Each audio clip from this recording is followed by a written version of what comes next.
प्लासी की लड़ाई में जितने लोग मैदान में लड़ रहे थे उससे ज्यादा लोग मैदान के बाहर खड़े होकर तमाशा देख रहे थे, लड़ाई का परिणाम सुनने की प्रतीक्षा कर रहे थे। देश के भाग्य का निर्णय होने जा रहा था, मगर उस निर्णय में सारा देश शामिल नहीं था। विदेश मंत्री के नाते मैं अफगानिस्तान गया। आपको सुनकर ताज्जुब होगा, अफगानिस्तान के अपने मेजबानों से मैंने कहा मैं गजनी जाना चाहता हूं, गजनी। पहले वो मेरी बात उनकी समझ में नहीं आई, कहने लगे गजनी तो कोई टूरिस्ट स्पॉट नहीं है, गजनी में कोई 5 स्टार होटल नहीं है, गजनी में आप जाकर क्या करेंगे, गजनी में आप जाकर क्या देखेंगे। मैं उन्हें पूरी बात नहीं बता सकता। मेरे हृदय में कहीं गजनी कांटे की तरह से चुभ रहा है। जब से मैंने गजनी से आए एक लुटेरे की कथा पढ़ी है और किशोरावस्था में पढ़ी है, मैं देखना चाहता था वो गजनी कैसा है। आपको सुनकर ताज्जुब होगा, महमूद गजनी का अफगानिस्तान के इतिहास में कोई स्थान नहीं।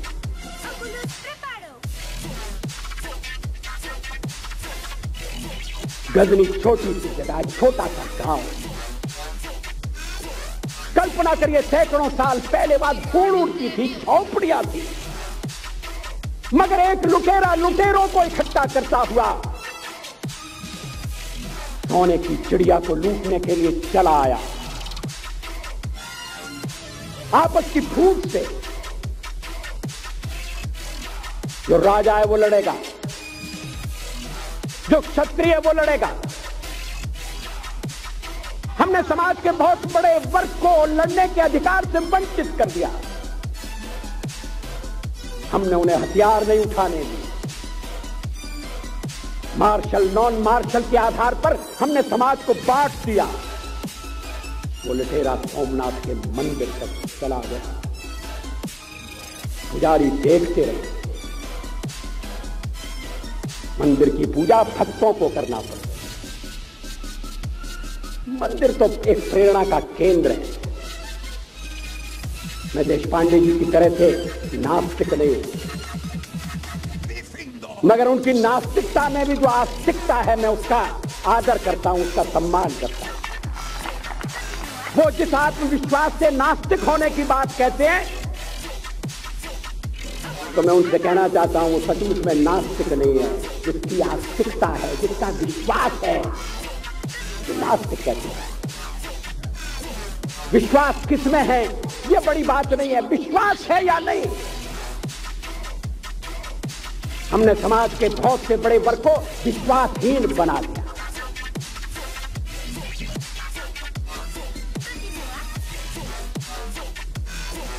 लोगों ने हथियार नहीं उठाए। वेद पढ़ने के दरवाजे बंद कर, इसलिए हम पादाक्रांत। अफगानिस्तान में मैंने एक बात और देखी।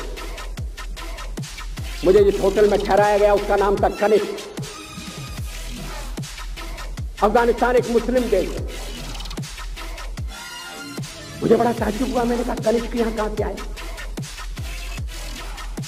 तो मेरे साथ अफगानिस्तान के विदेश मंत्री थे। मैंने कहा कनिष्क आपका कौन लगता है? कनिष्क से आपका क्या संबंध है? कहने लगे कनिष्क हमारा पूर्वज है, कनिष्क हमारा पुरखा है। He was one of our forefathers। मैंने कहा तब तो हमारे आपके पुरखे एक हैं। अफगानिस्तान के लोगों ने उपासना पद्धति बदली है, संस्कृति नहीं बदली। आज के भारत के परिवेश में ये सुनने के बाद थोड़ा विचित्र लगता है। हमारे यहां तो धर्मांतरण के साथ राष्ट्रांतरण होता है, ऐसा दृश्य दिखाई देता है। पड़ोसी देशों में ऐसा नहीं हुआ। अभी राम जन्मभूमि का मामला चल रहा है। एक विदेशी आए, कहने लगे राम जन्मभूमि का क्या झगड़ा है। हमने कहा इस पर विवाद हो रहा है कि श्री राम कहां पैदा हुए थे, और जहां पैदा हुए थे वो स्थान उनके मंदिर के लिए प्रयुक्त किया जाए या न किया जाए। वो इंडोनेशिया से आए, वो मुसलमान है। कहने लगे हम तो समझते थे कि राम के लिए सारे भारत में आदर होगा, सम्मान होगा।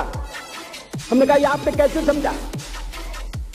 कहने लगे आप तो इंडोनेशिया आ चुके हैं, इंडोनेशिया में बहुत से लोगों ने इस्लाम स्वीकार कर लिया, मगर श्री राम को विस्मृत नहीं किया, श्री राम को भुलाया नहीं।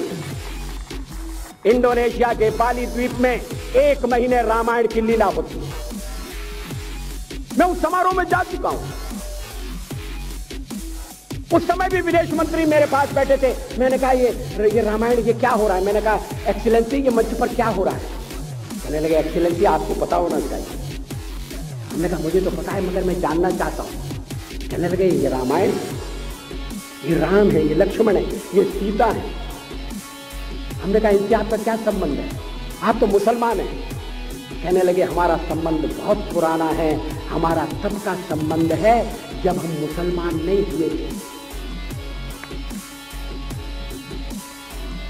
थाईलैंड की राजधानी अयोध्या के ही जाती। थाईलैंड के राजा को आज भी राम कहा जाता है।